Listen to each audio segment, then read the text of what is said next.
દીધું, બગડી ગયા. હોટલનો પ્યાલો કેનો હતો?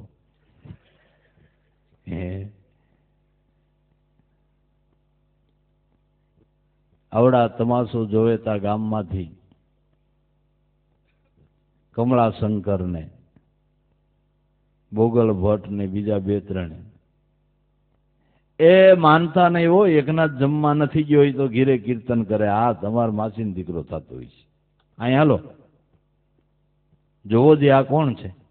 બારીએથી જોયું તો જમી રહ્યું. હવે તમે અમાર ભેળા હાલો. લઈ ગયા ઘીરે, ઘીરે એકનાથ કીર્તન કરે. એટલે આમાં કયો જમવા ગયો ઈ ઘીરે કીર્તન કરે, આમાં કયો એકનાથ? પાછા આવ્યા તો અહીં જમે, પાછા જાય કીર્તન કરે ઘીરે. એટલે આ કેવું? આ તો કઈક બીજી જ વાત છે. નાઈટ બાર મૂકવાનું પર્યાણ થઈ ગયું તો અટકી ગયા કે હવે આને નાઈટ બાર ન મુકાય પણ પ્રાયશ્ચિત કરાવાય. પાછા જમીન નીકળ્યા, ઢોળી આડારિયા. ક્યાં ગયો તો એકનાથ? પણ તમને કીધું તો ખરા જમવા ગયો તો. પણ અધ્યયન જો ને ન્યા આપણે બ્રાહ્મણોએ અને એનો ભેળો બેહીને ખાઈને હવે નાઈટમાં આવીને તો અમને વટલાવીશ. આના માટે તારે પ્રાયશ્ચિત કરવું પડશે. કે એના ભાવે જમવા ગયો તો તમારા ભાવે પ્રાયશ્ચિત કરી નાખાય, એમાં મને ક્યાં વાંધો છે? ના કેતું દખ ને આને નાને જગતમાં વેર છે, આને ને નાને જગતમાં વેર છે. તમે કયો તો પ્રાયશ્ચિત કરી નાખી બસ. રાણીઓ હતો એકનાથનો પ્રેમી, આપ્યો આસન ચરણે નમી, કીધો ઉપદેશ અંતરના હાચા ભાવમાં.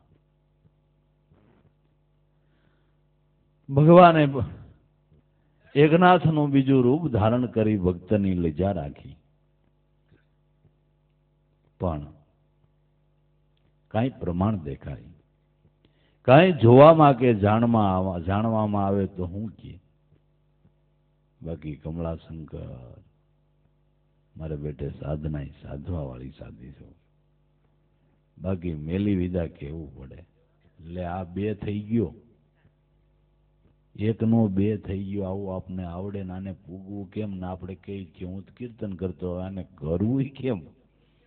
હવે એને બહુ કરી હો, બહુ મેલી વિદા, બહુ મેલી વિદા, બહુ મેલી વિદા. આમ થાય એમ કે કાંઈ પરસો બરસો જડે, પરસો જડે તો મેલ કામણ કુટિયા ગયે, નો જડે કે એમાં કાંઈ નહીં. જગતને એકય વાતે પુગાય એવું નથી. જીંગડે ચાલે તો ખાંડા ને પૂછડે ચાલે તો બાંડા. જગત દ્રષ્ટિ હમે તમે જોવા જાઓ તો ભક્તિ માર્ગને સફળ ન કરી શકો. જો 5 પૈસા ખર્ચો કે ફૂલણીઓ છે, નો વાપરો, નો કોઈને ખવડાવો કે હાવ શીકણી પેટ નો કોઈ દી કાંઈ કાઢ્યું કોઈ દી હાવ હાવ હાવ બોલે કે ભખભખીઓ છે, નો કે તે મૂંગલો છે. ક્યાંય આવે જાય કે રખડું પેટનો છે, ને ક્યાંય ન જાય કે ઘર ઘૂસલો. તમે ભૂગો ગયા હે, મેળ જ નથી ઉતરે. એવું જગત સામે જોવા જાઓ તો મેળ ન ઉતરે.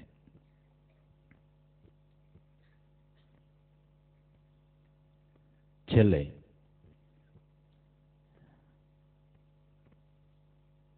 પેઠણની બાજુમાં એક બ્રાહ્મણ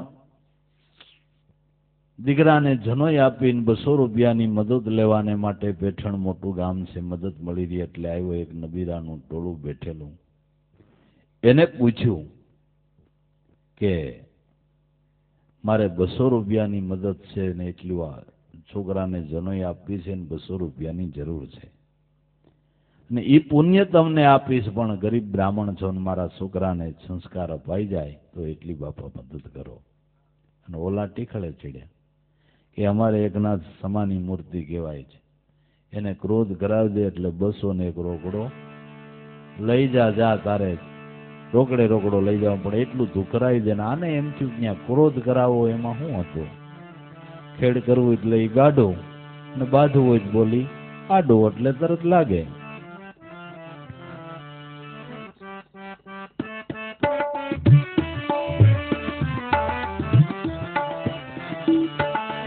સંત સદાય હોય ક્રોધી,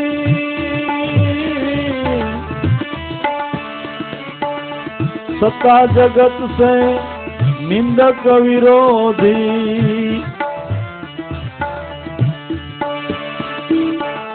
સંત સદાય હોય ક્રોધી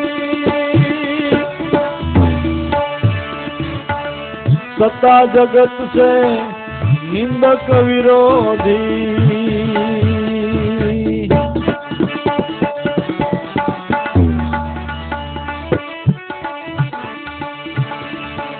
કરાવી કસોટી બ્રાહ્મણ થકી અજ્ઞાન મારે ધન્ય ધન્ય અવતાર જોડા પહેરી નાથના મંદિરમાં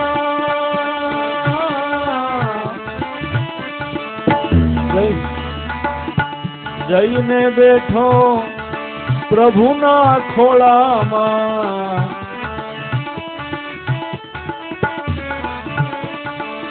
ગિરજા દેવી પર સડી બેઠો પીરસ તારે ધન્ય ધન્ય અવતાર સંતોનો જય જય જગત મારે કરે સૂર્ય પ્રકાશ ઘણેરો ઘોર અંધકાર મારે ધન્ય ધન્ય અવતાર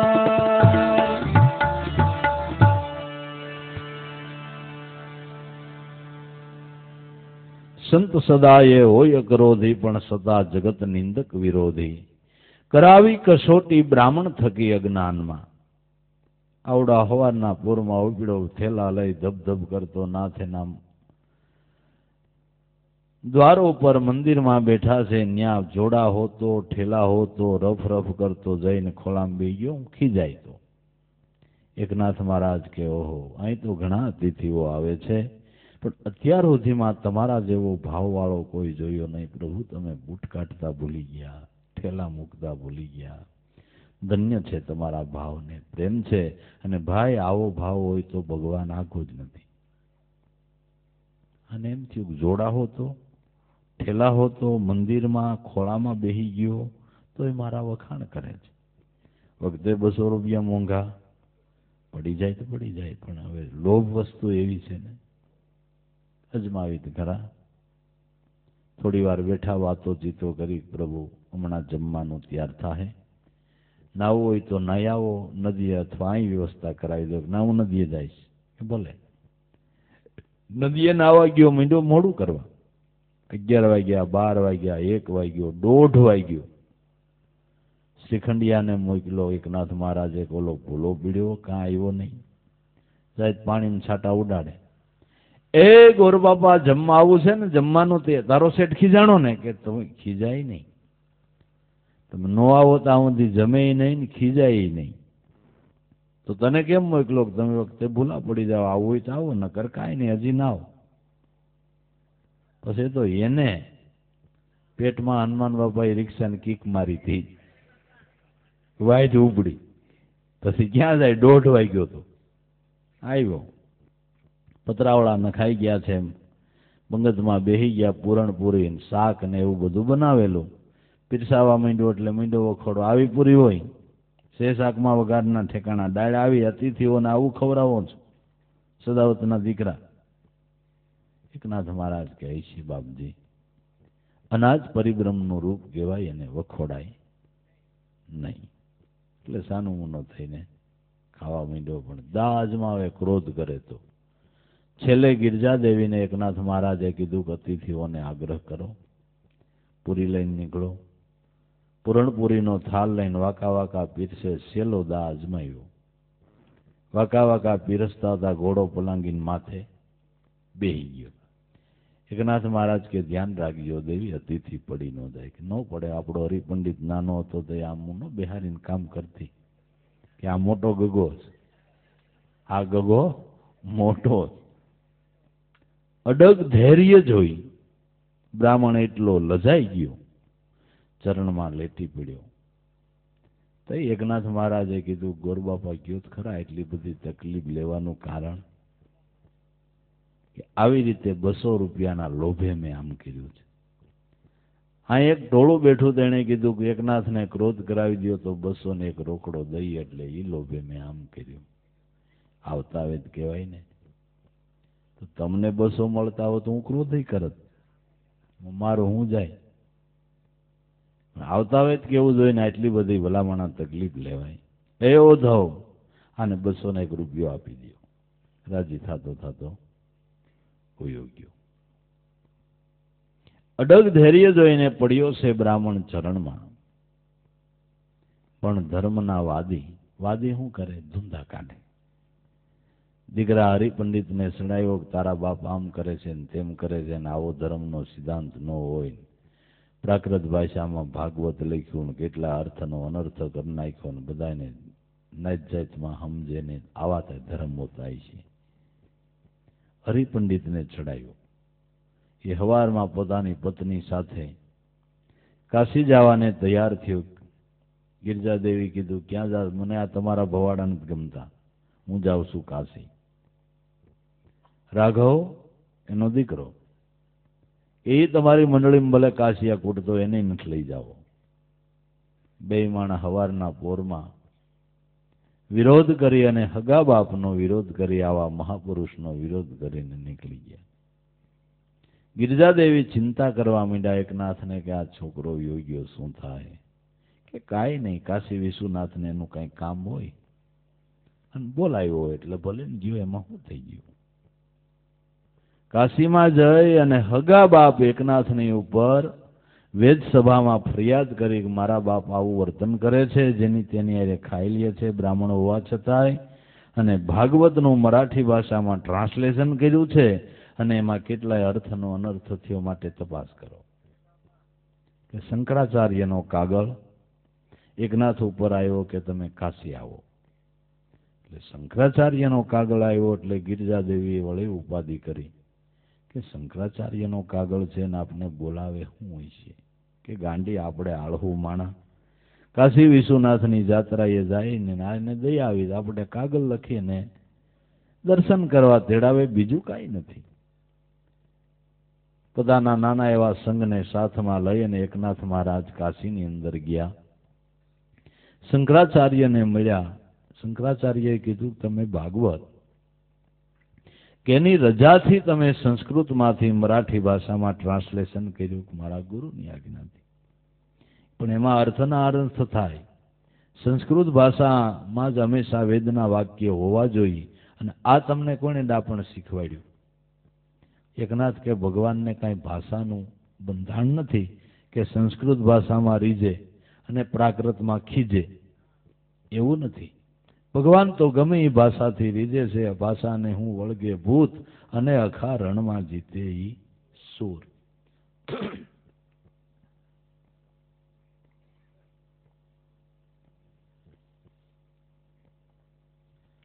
એટલે સંસ્કૃત ભાષામાં જ ભગવાન રીઝે એવું નથી. સંસ્કૃત ભંડારમાં રૂંધાઈ રહ્યો તો મેં ચોક મેદાનમાં મેલો ને બધા એનો લાભ લે, એમાં મેં ખોટું શું કર્યું છે?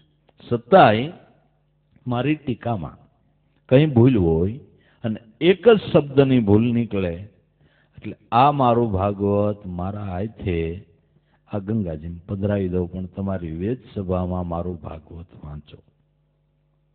આ ઠરાવ નક્કી થયો. એટલે વેદ સભાની અંદર એકનાથનું ભાગવત વાંચવાની શરૂઆત કરી. ટીકા સાંભળી ત્યાં તો વિદ્વાનો તાલીઓની ગગડાટી પાડવા માંડ્યા. કહો આ તો કંઈક વાત બીજી જ છે. આવું અર્થઘટન અત્યાર સુધીમાં કોઈએ કર્યું નથી. ભાગવત પૂરું થયું ત્યાં તો વેદ સભાની અંદર જે કાર બોલી ગયો. એકનાથને નમસ્કાર કરતા કહેવા માંડ્યા કે આપ જે ભાગવત ટ્રાન્સલેશન કર્યું તે બરાબર છે, આપે કોઈ આમાં ભૂલ નથી કરી. તમારી કાશીધામની અંદર ઘેર ઘેર પધરામણી કરીએ. એકનાથ કે મારી નહીં, આ મારા ગ્રંથ પ્રભુની કરો, એ મારા ગુરુનું રૂપ છે અને એણે મને પ્રેરણા કરીને મેં લખ્યું છે, એટલે તમારે પધરામણી કરવી હોય તો આ ગ્રંથની કરો. ત્યારે આખા કાશીધામની અંદર ઘેર ઘેર એકનાથના ભાગવતની પધરામણી થઈ. ગમે ત્યાં સપ્તાહ હોય, કથા હોય, ને કથા પૂરી થયા પછી ભાગવતના જે આપણે ઘેર ઘેર પધરામણા કરાવીએ છીએ એ શરૂઆત એકનાથે પહેલી વહેલી કાશીની અંદર કરાવી અને ત્યાંથી આ શરૂઆત થઈ છે. કરી પધરામણી આખા કાશીધામમાં. ત્યાં જે જે કાર બોલી ગયો. કાશીથી વળી રામેશ્વર સુધી કે આવ્યા છે તો તીર્થયાત્રા કરતા જાય. કાશીથી ગંગાજળ લીધું છે, રામેશ્વર અભિષેક કરતા આવીએ. રસ્તામાં જાતા પાણી વિનાનો એક ગધેડો તડફડે છે અને પ્રાણ જવાની તૈયારી. એકનાથ મહારાજે ઓલા કાવડવાળાને કે પાણીના ઘાડિયા લાવો. એક ઘડો, બે ઘડો, ત્રણ રેડા. ઓલા કે બાપુ ખંભા સહકવા માંડ્યા. કાશીથી ગંગાજળ લીધું ને રામેશ્વર અભિષેક કરવો ને તમે આઈ પાઈ દો છો કે પણ રામેશ્વરને જ પાવ છો, તમને ભાર લાગ્યો એટલે અહીં હમો આવ્યો છે. હવે તમને ગધેડો દેખાતો હોય છે પણ મને આ રામેશ્વર દેખાય છે. ઘટોઘટની અંદર ગ્રહણ કરનારો તો રામેશ્વર જ છે. કાશીથી ગંગાજળ લઈને અભિષેક કરવો રામેશ્વર જઈને, પણ રસ્તામાં પાયું છે ગર્દવને દાનમાં. મહાપુરુષોની સમ્યક દ્રષ્ટિ છે. ઘટોઘટની અંદર જેને હરિ ઓળખાણો છે. આવી રીતે તીર્થયાત્રા કરી ઘેરે આવ્યા. પિતાજીના શ્રાદ્ધની અંદર બ્રાહ્મણોને નોતરું આપ્યું. રસોઈ બની છે અને સારી સારી રસોઈ બનતા, સુગંધ આવતા અહીંયાથી બાજુમાંથી ગરીબો અત્યંજો નીકળ્યા. હા હા, કેવી રસોઈ થાય, કેવી સુગંધ આવે. તો બીજો કે આપણા હારું થોડી છે, એ તો બ્રાહ્મણોની છે. એકનાથ સાંભળી ગયા. કહો અને બિચારાને ખાવાનો કેટલો ભાવ છે. ગિરજાદેવીને કે આ અત્યંજોને પેલા જમાડી દઈ, પણ ઓલા આવશે ન આવે કઈ ને એને ખીલે ધરવશે, એને ખીલે ધરવશે. આને બિચારાને જો આવું બોલે છે કે પ્રભુ જમાડવા હોય જમાડી દો, જમાડી દીધા. બ્રાહ્મણોને ખબર પડી કે તારે અમારા કરતા અત્યંજો વધારે વાલા, નથી આવવું જમવા. કે પણ એ રસોઈ વટલાઈ ગઈ હતી, મારે તમને કેમ જમાડ્યું? કેમ વટલાઈ ગઈ? કે અહીંથી નીકળ્યાની ઊંઘી ગયા. એટલે ઊંઘી વટલાઈ જાય. કાં આપણે યજ્ઞની અંદર સુરાપાન કરવું જોઈએ, આપણે બ્રાહ્મણો તો ન કરીએ એટલે ખાલી ઊંઘી તો પીધું કહેવાય ને, એમ ઊંઘી એટલે એને ખાધું કહેવાય. હવે એ કેમ મારે તમને ખવડાવવું? એટલે પછી રસોડું ધોઈને તમારે સારું પાછી બનાવી છે. ના તોય નથી કે આવું, તોય નથી આવું. તો શ્રીખંડીઓ કે ન આવે તો કાંઈ નહીં, આપણે એના વડદાદાઓને બોલાવી લ્યો.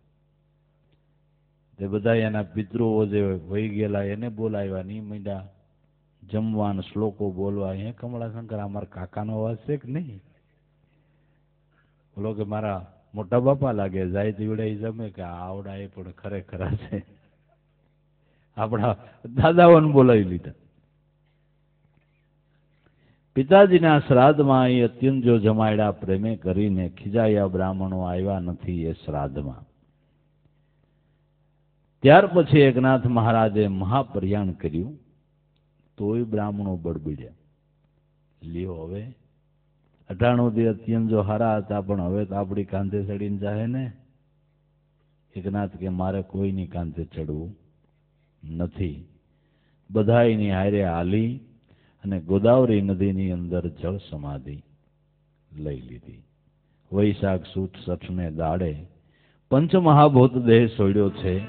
ત્યારે જય જયકાર થઈ ગયો છે ભક્તવૃંદમાં. ભક્તવૃંદની અંદર જય જયકાર બોલી ગયો. એટલે ધન્ય છે સંતોને જે જગતની અંદર જન્મ ધારણ કરી, મોટી પ્રેરણાઓ આપી અને આપણા કલ્યાણના માર્ગને સફળ કરી દે છે.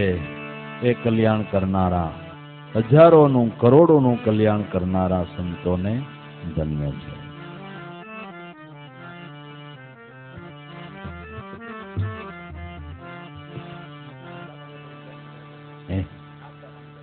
એમ આ ભાઈ ગરદણીનો આગ્રહ છે. બધા એ કાર્યક્રમ પૂરો થાય એટલે નાસ્તા પાણી કરીને જ ઉઠજો. गुरु बिन कौन करे शुभकारी। बोलत दुनिया बहुत प्रकारे, स्वार्थी सगपण धारी। गुरु बिन कौन करे शुभकारी। मोह धरे मात पिता बहु, पुत्र देह परवारी। पुत्र देह परवारी।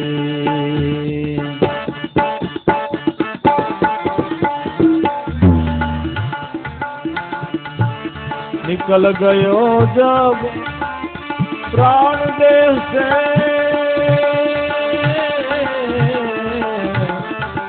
तरत दिए रे जलाई। गुरु बिना कौन करे शुभकारी।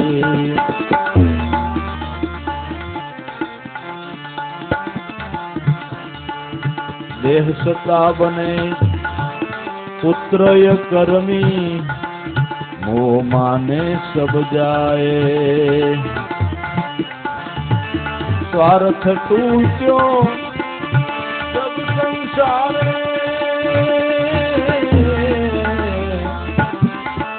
दिए सगाय विषादी। गुरु बिना कौन करे शुभकारी।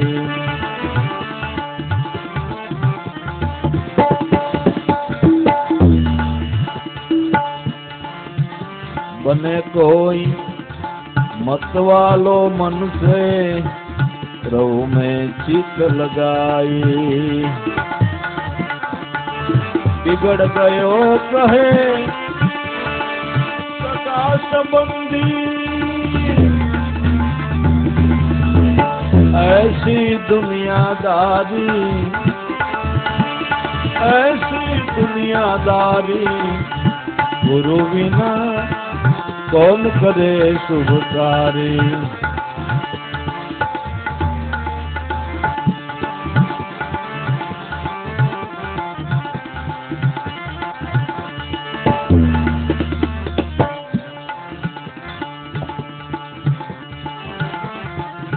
शुभकारी सर्वे महात्मा, गुरु दिए ओळखाई। उगमेश्वर गुरु कृपा थी, दास लाभ सुखकारी। गुरु बिना कौन करे शुभकारी। बोलत दुनिया बहुत प्रकारे, स्वार्थी सगपण धारी। गुरु बिना कौन करे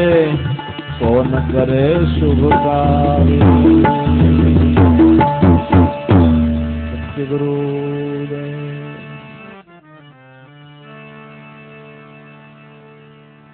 અજયભાઈ ગોંડલથી રશ્મિનભાઈ તાવ આવ્યો એટલે આવી શક્યા નથી.